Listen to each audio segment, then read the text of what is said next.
Today's video, we're going to do an oil change on a John Deere 3033R. The 33, 39, 46 are all pretty similar, so if you have one of those models of tractors, you're going to find that everything is basically the same for all three.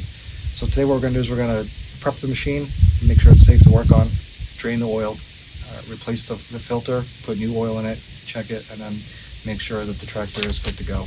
I am going to do some more maintenance in future videos, but I didn't want to cram it all into one, so today we're just going to do the oil change. Then we'll do greasing, we'll do the front end, we'll do the transmission, we'll do the whole thing. But today we're just going to do the oil change. So if that's something you're interested in learning how to do on your own, it'd save you a few dollars from having the dealer come out and do it. Stick around for a few minutes and I'll show you how to change the oil in your John Deere tractor. Things we have to do to make sure this machine is safe to work on. First thing we're going to do is we're going to set the parking brake, which is right here. Second thing we're going to do is make sure we're on a flat surface. Then we're going to make sure that the dual selective control valve is inoperable so that we can't drop the loader on ourselves.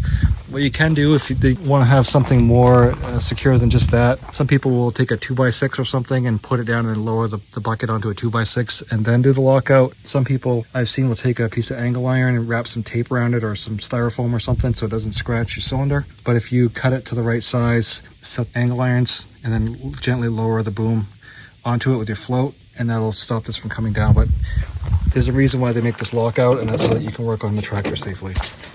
So with the tractor now safe, we can come under the bucket, and here's your hood latch right here.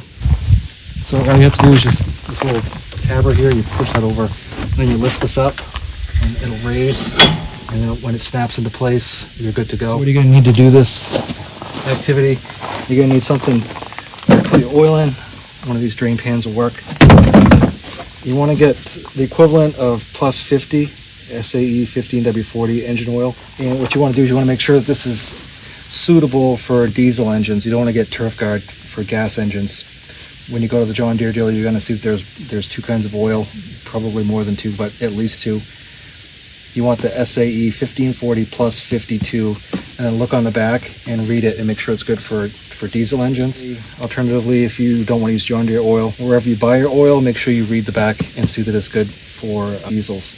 When I go to the dealership, I buy the oil and filters at the same time.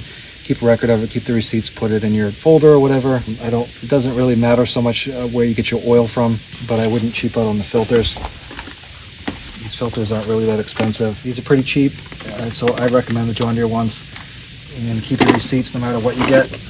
You're going to want your owner's manual handy. You're going to need something to take off the filter, some sort of funnel to put your oil in. I like to use these paint markers, these white ones, because I'll write the date and the engine hours on the machine itself, and then write it in a book so you've got a record. You're going to need a 10mm socket and combination wrench to get this bolt and nut combination off right here. And you need to take this one off so that you can access the oil fill. And once you take out that top one, notice this whole thing slides forward. Just be really careful. It's plastic. It's what they call John Deere Loy. I've never broken one, but some people have. So these two pegs right here slide in, and you just have that one. You have that one nut and bolt at the top there. And then that's free, and you can access the whole side of this tractor. What you'll need to do to access the oil fill, which is right there. So now remember, even though this tractor was built in the United States, it's a Japanese design, so you're going to need a 17mm socket to take the drain plug off. And I like the 6-point sockets. I don't like the 12. The 12s have a tendency to round off your bolts, and also I don't like adjustables for the same reason. So what you really want is a socket or a box wrench, but it's 17mm down there and 10 up here. So those are the only two sockets you're going to need for this job.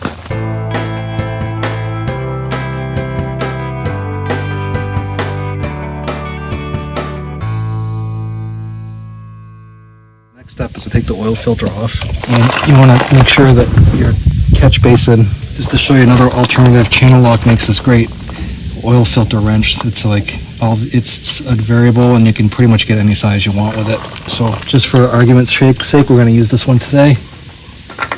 So while we let that drip off a little bit more, we'll put the hours on the end of this. It's 628.8, so let's just say 629 hours. Looking down in there, here's your oil fill right here, so we're going to take that off. So the 33 and 39 we use just about a gallon, maybe a little bit more, but it says 1.1 gallons, but you're never going to get that 0.1.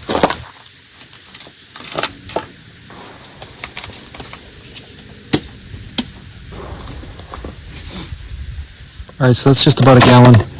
I'll go ahead and check it. And now your drain plug is underneath. So your test. So your dipstick is right here. So here's your fill, and then straight back is a yellow hook with a dipstick in it. And what you want is for that to be, there's some hash marks. There's low, there's a line for low and a line for high. You really don't want to overfill it. So what we're going to watch for is idiot lights. The oil one's flashing, but it should go away like it did.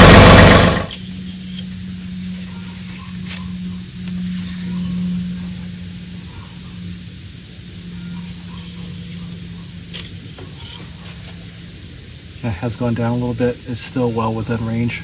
Well, hopefully this video has been useful to you. If you want to see some more service on your John Deere 33, 39, or 46R tractors, please like and subscribe to the channel. I appreciate you watching. I'll fix my mic. I noticed the microphone issues, so I'll get those fixed before the next video. Appreciate you watching, and I'll talk to you next time.